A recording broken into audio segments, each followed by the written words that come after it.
Are you tired of swiping left on societal expectations? Do you feel like you're constantly being told that a partner is the ultimate cheat code to happiness, while your single self is just buffering? Well, buckle up, Buttercup, because Meghan Keane's book, Party of One, is here to spill the tea and tell you that you've been sold a bill of goods, the relationship haze, and why it's total BS. Imagine this. You're just chilling, living your best life, and then bam. A subtle but persistent haze descends. It whispers sweet nothings about finding the one, like love and marriage are the only apps you need to download for a full battery life of happiness. Friends and family, bless their hearts, start asking about your dating life like it's a mandatory quarterly report. Or worse, trying to set you up with their cousin's friend's dog walker. It's enough to make you want to throw a plastic colander across the kitchen, am I right? This book is basically your personal defogger, cutting through that societal haze that makes single life feel like a demo version of existence. Keane, speaking from her perspective as a straight white woman and acknowledging that everyone's haze might look different, shows us how these pressures mess with our self-image and relationships. The goal? To help you unsubscribe from someone else's idea of happily ever after and start building a life that actually fits your values, not some fairy tale blueprint. Beyond the happily ever after myth, marriage, monogamy, and other ancient rituals that aren't so ancient.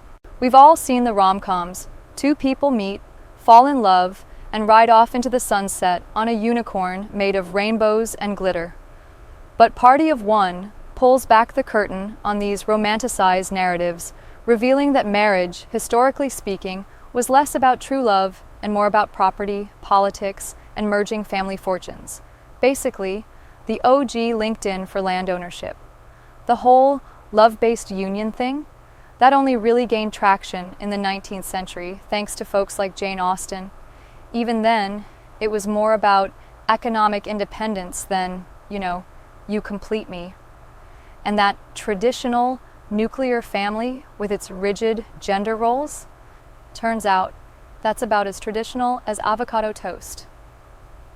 Many societies throughout history were all about shared resources and community bonds, not just one male breadwinner and a homemaker. The mid-20th century ideal? That was more a product of post-war prosperity and tax breaks than some timeless tradition. The book hilariously points out that modern marriages are now expected to be your all-in-one emotional support system, therapist, and personal growth guru. It's like expecting one tiny phone charger to power your entire smart home. No wonder so many of us are left feeling like our batteries are constantly at 2%. Keane gently reminds us that platonic friendships, family ties, and community bonds are just as powerful, if not more so, than putting all your happiness eggs in one romantic basket. She introduces us to amatonormativity, a fancy word for society's weird obsession with putting monogamous romantic relationships on a pedestal. It's time we recognize that a rich life can have many different kinds of connections, not just the ones with heart emojis. Redefining happiness.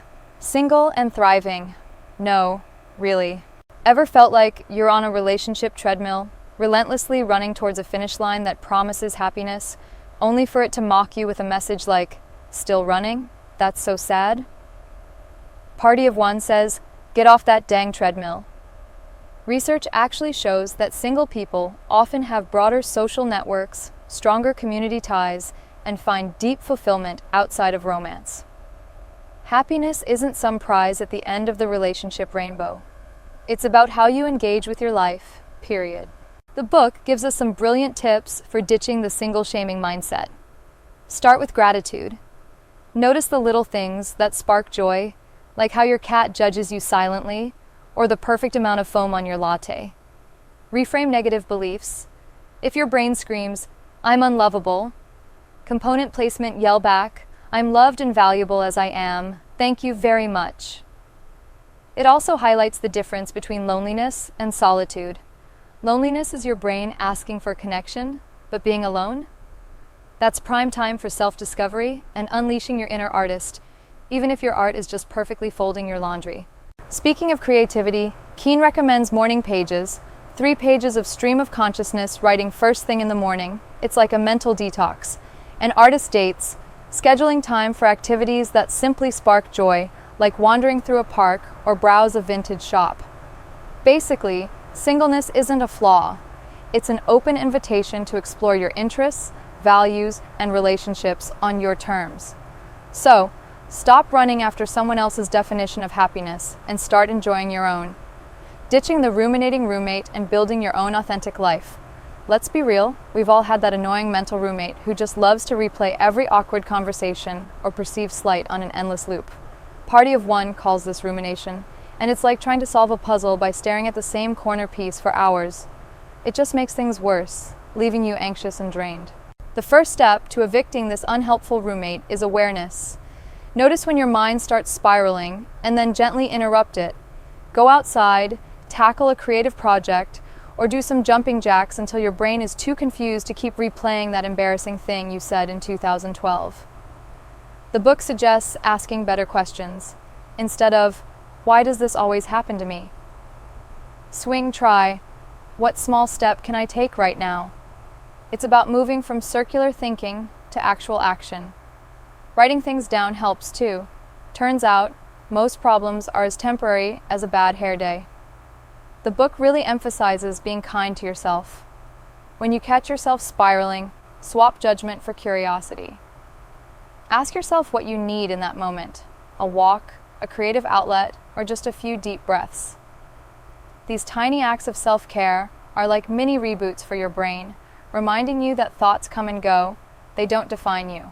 Meghan Keane herself had her own plastic colander across the kitchen moment during the pandemic, realizing her relentless pursuit of a partner had left her utterly exhausted.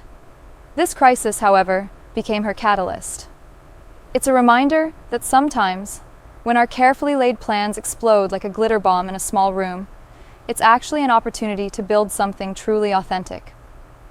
The book encourages acceptance, sitting with your life as it is, not as you wish it to be. From that place of peace, you can start taking small, intentional steps. Morning walks, cooking nourishing meals, tackling your finances. These aren't just chores. They're acts of self-authorship, building a foundation for a future that truly works for you. Embracing your inner emotional GPS and cultivating fantastic friendships. Ever treat your emotions like unwelcome guests, shoving them into a mental closet and hoping they disappear? Party of One is here to tell you your feelings are actually valuable messages, like a built-in GPS for your needs and values. Sadness or frustration aren't problems, they're insights. When you stop resisting them and simply observe, their intensity often fades. You don't have to like them, but acknowledging them allows you to learn. The book offers practical tips for navigating emotional turbulence. When you're feeling overwhelmed, try connecting with your surroundings. Notice colors, sounds, textures. Or, if things get really intense, hold an ice cube or splash cool water on your face. It's like a hard reset for your nervous system. Breathing techniques are also your friend. And remember, acknowledging emotions doesn't mean resigning yourself to them. It just creates space to figure out what you need in that moment.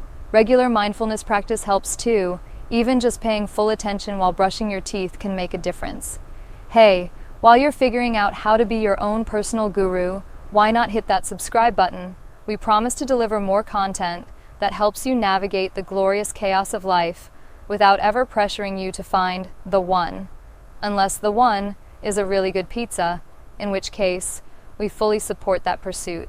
And finally, Party of One reminds us of the often overlooked superheroes of our lives, friends.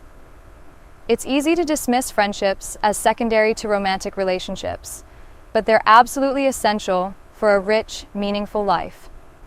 Every social interaction, from deep conversations with your BFF to a quick chat with your barista, adds stability and warmth. The book teaches us the art of building intentional, meaningful friendships. That means taking the lead. Organize that book club, host casual dinners, create regular traditions. And life happens, right? People change jobs, have kids, move across the country, but flexibility and honest communication can keep those bonds strong. The book even gets us thinking about cool new ways to structure support systems, like friends sharing living spaces or raising kids together. It's about bringing intention and creativity to these relationships, creating deep joy and mutual support. In a nutshell, Party of One is your liberating guide to understanding that romantic love is just one of many delicious ingredients for a fulfilling life.